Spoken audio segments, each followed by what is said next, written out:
हरियाणा की राजनीति में क्या चौटाला परिवार एक बार फिर से किंग मेकर की भूमिका में दिखाई देगा?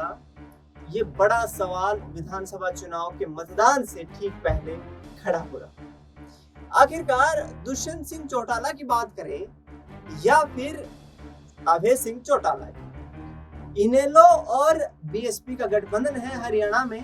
विधानसभा के चुनाव के दरमियान देखा जाए तो इनेलो 53 सीटों पर चुनाव लड़ती हुई नजर आ रही है, 37 सीटों पर बीएसपी चुनाव लड़ रही है। दूसरी तरफ अभय सिंह चौटाला के भतीजे और जननायक जनता पार्टी की स्थापना करने वाले प्रमुख सदस्य दुष्यंत सिंह चौटाला, जो कि हरियाणा के पूर्व मुख्यमंत्री रह चुके हैं, उनकी पार्टी ने यहाँ पर आजाद समाज पार्टी के साथ गठबंधन कर लिया है और दोनों पार्टियां हरियाणा में फिर से जीत का दावा कर रही हैं कि हरियाणा विधानसभा का ताला जो है वो जननायक जनता पार्टी की चाबी से ही खुलने वाला है। दुष्यंत चौटाला आजाद समाज पार्टी के साथ मिलकर के चुनाव लड़ रहे हैं, चंद्रशेखर राव के साथ मिलकर के लगातार चुनावी कैंपेन भी कर रहे हैं। उनका ये मानना है कि किसान आंदोलन के वक्त पर मेरा इस्तीफा ना देना एक बड़ी यहाँ पर कमजोरी रही और उसका खामियाजा हमने लोकसभा चुनाव में भुगता। इसके साथ साथ इनेलो के जो राष्ट्रीय महासचिव हैं, प्रधान महासचिव अभय सिंह चौटाला, उनका भी ये कहना है कि किसान आंदोलन का एक बड़ा फैक्टर है और हम चौधरी देवीलाल की नीतियों की पालना करने वाले हैं। हमने किसान आंदोलन के वक्त पर अपना विधानसभा जो सदस्यता थी उससे इस्तीफा दे दिया था और किसानों के समर्थन में उतर गए। लेकिन क्या प्रदेश की जनता इन दोनों राजनीतिक दलों पर विश्वास जताएगी? ये बड़ा सवाल है। बड़ा सवाल इसलिए है क्योंकि परिवार दो फाड़ हो चुका है। डबवाली सीट पर तो चुनावी मैदान में परिवार के ही तमाम सदस्य एक दूसरे के खिलाफ चुनाव लड़ते हुए नजर आ रहे हैं। वही हासिल हो रहा है जो कि हिसार लोकसभा सीट पर देखने को मिला, जहां बीजेपी ने रणजीत सिंह चौटाला को चुनावी मैदान में उतारा। जेजेपी से नैना सिंह चौटाला चुनावी मैदान में थी और इसके साथ साथ बात करें तो सुनैना चौटाला को इंडियन नेशनल लोकदल ने चुनावी मैदान में उतार दिया। जिस वक्त यहाँ पर 3 से 4 प्रत्याशी एक ही सीट पर जुटते हुए नजर आ रहे हैं, तो ऐसे में कांटे की लड़ाई बेहद दिलचस्प हो गई है। और अब हरियाणा में विधानसभा चुनाव के लिए मतदान का वक्त जैसे जैसे नजदीक आ रहा है, चौटाला परिवार की आस और उम्मीदें उतनी ही बढ़ती जा रही हैं। रणजीत सिंह चौटाला ने दर्शकों पिछले दिनों जिस तरीके से रानिया विधानसभा सीट से निर्दलीय प्रत्याशी के रूप में नामांकन दाखिल किया, उस दौरान पूर्व मुख्यमंत्री और इनेलो के सुप्रीमो चौधरी ओम प्रकाश चौटाला, इसके साथ साथ रणजीत सिंह चौटाला के भतीजे आदित्य चौटाला, दुष्यंत चौटाला के भाई दिग्विजय सिंह चौटाला, ये तमाम चेहरे रणजीत चौटाला के नामांकन में उमड़ करके सामने आए। दुष्यंत चौटाला से भी जब ये सवाल पूछा गया कि क्या परिवार एकजुट फिर हो सकता है राजनीतिक रूप से, तो उन्होंने कहा कि ये भविष्य की बात है। हमारा कोई पारिवारिक विवाद नहीं है, कोई जमीनी जायदाद का विवाद नहीं है। और ऐसे में दुष्यंत सिंह चौटाला ने परिवार के एकजुट होने के संकेत साफ तौर पर दे दिए। रणजीत सिंह चौटाला ने भी जिस तरीके से कहा था कि हम परिवार को एकजुट करने के लिए पुरजोर कोशिशें करेंगे, पुरजोर यहाँ पर तैयारियां करेंगे और उसी के आधार पर हरियाणा की राजनीति की रूपरेखा तैयार करेंगे। लेकिन बड़ा सवाल ये खड़ा हो रहा है कि क्या फिर से यहाँ पर दुष्यंत सिंह चौटाला और अभय सिंह चौटाला क्या अकेले दम पर यहाँ पर कहीं ना कहीं इनेलो और जेजेपी अकेले दम पर यदि एक दूसरी पार्टी में शामिल हो जाते हैं या सरकार बनाने के लिए समर्थन दे देते हैं एक दूसरे को, तो फिर ये सरकार बनाने में कामयाब होते हुए नजर आएंगे। दुष्यंत चौटाला की पार्टी की हालत इस वक्त देखे जाए तो हरियाणा में कमजोर दिखाई दे रही है। अभय सिंह चौटाला का भी वही हाल है, क्योंकि लोकसभा चुनाव में दोनों पार्टियां 1% वोट बैंक से कम में सिमटती हुई नजर आई।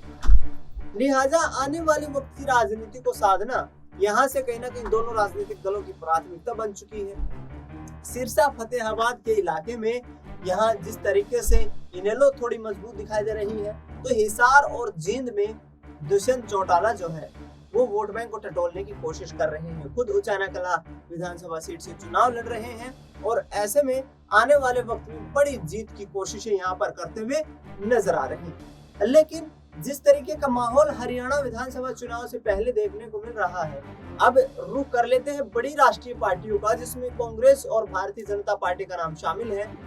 बीजेपी ने कांग्रेस की एक ऐसी कमजोर नब्ज यहाँ पर पकड़ ली है जिसको लेकर के कहीं ना कहीं कांग्रेस का घेराव करना उनके लिए आसान होता हुआ नजर आ रहा है। बीजेपी का ये आरोप कांग्रेस पार्टी पर है कि कुमारी शैलजा को भूपेंद्र सिंह हुड्डा की बढ़ती राजनीतिक सक्रियता के कारण कांग्रेस में दरकिनार किया जा रहा है। लिहाजा मनोहर लाल खट्टर, जो कि प्रदेश के पूर्व मुख्यमंत्री हैं और वर्तमान में केंद्रीय मंत्री हैं, उन्होंने यहाँ पर साफ तौर पर कहा कि कुमारी शैलजा यदि कांग्रेस पार्टी को छोड़कर बीजेपी में शामिल होती हैं तो हम उनका स्वागत करेंगे। यानी कि साफ तौर पर दरवाजे भारतीय जनता पार्टी की तरफ से खोल दिए गए हैं। लेकिन कुमारी शैलजा ने पूर्ण विराम लगाते हुए कह दिया है कि वह अपनी आखिरी यात्रा कांग्रेस पार्टी के तिरंगे में ही लिपटकर पूरी करना चाहेंगी। यानी कि साफ तौर पर कुमारी शैलजा ने तमाम अटकलों पर विराम लगाते हुए भाजपा में जाने के तमाम संकेतों को यहाँ पर निरस्त कर दिया है। दूसरी तरफ भाजपा पर कांग्रेस के ये आरोप लगाए जा रहे हैं कि 750 किसानों की मौत से बीजेपी के हाथ सने हुए हैं। दिल्ली बॉर्डर पर किसान आंदोलन के वक्त पर जिस तरीके से किसानों की शहादत हुई, किसानों ने अपनी जान गंवाई, उसको लेकर के बीजेपी को घेरने का प्रयास कांग्रेस पार्टी की तरफ से किया जा रहा है, जिसमें दुष्यंत चौटाला भी शामिल थे और उन्होंने खुले मन से बार बार इस बात को स्वीकार किया कि यदि हम उस वक्त इस्तीफा सौंप देते, यदि सरकार से अपने हाथ पीछे खींच लेते, तो यहाँ पर मुख्यमंत्री की कुर्सी जननायक जनता पार्टी के खाते में आ सकती थी। ऐसे में हरियाणा में निश्चित तौर पर राजनीतिक दल एक दूसरे को यहाँ पर घेरने में जुटे हुए हैं। विधानसभा का चुनाव जिस तरीके से नजदीक आता जा रहा है, नेताओं की जुबान जहरीली होती हुई दिखाई दे रही है। चाहे दुष्यंत चौटाला हो, प्रदेश के मुख्यमंत्री नायब सिंह सैनी हो, या फिर दोनों राष्ट्रीय पार्टियों के दिग्गज नेता। प्रधानमंत्री नरेंद्र मोदी, केंद्रीय गृह मंत्री अमित शाह हरियाणा के दौरे कर रहे हैं और इस दौरान लगातार ये सवाल उठाए जा रहे हैं कि आखिरकार जिस तरीके की परिस्थितियां यहाँ पर दिखाई दे रही हैं, वो परिस्थितियां राजनीतिक रूप से बेहद यहाँ पर चुनौतीपूर्ण है। कांग्रेस पार्टी के लिए भी ये मुश्किल का कहीं ना कहीं वक्त दिखाई दे रहा है। हालांकि जाट वोट बैंक जो है वो एक तरफ यहाँ पर झुकता हुआ दिखाई दे रहा है, कांग्रेस पार्टी को वहां से उम्मीदें दिखाई दे रही है। दूसरी तरफ हरियाणा के दक्षिणी हिस्से में, जो कि अहिरवाल का इलाका बोला जाता है, वहाँ बीजेपी की तुत्ती पिछले 10 सालों से बोल रही थी और वहां पर राव इंद्रजीत सिंह का चीफ मिनिस्टर कुर्सी पर दावा ठोकना कहीं ना कहीं ये दर्शाता है कि बीजेपी फिर से वहां से लीड देती हुई नजर आ सकती है। तो जाहिर तौर पर घेराबंदी करने का प्रयास तमाम राजनीतिक दल करते हुए नजर आ रहे हैं। लेकिन चुनाव कौन जीतेगा, किसकी सरकार बनने वाली है, ये एक बड़ा सवाल खड़ा हो गया है। क्या बीजेपी हरियाणा में इतिहास रचते हुए तीसरी बार लगातार सरकार बनाने का यहाँ पर संकल्प जो ले रही है उसको पूरा कर पाएगी, या फिर 10 सालों के सूखे को खत्म करके भूपेंद्र सिंह हुड्डा की अगुवाई में यहाँ पर कांग्रेस पार्टी वापसी करते हुए दिखाई देगी। फिलहाल इस खास कार्यक्रम में इतना ही। देश दुनिया की तमाम बड़ी खबरों के लिए आप देखते रहिए SPN 9।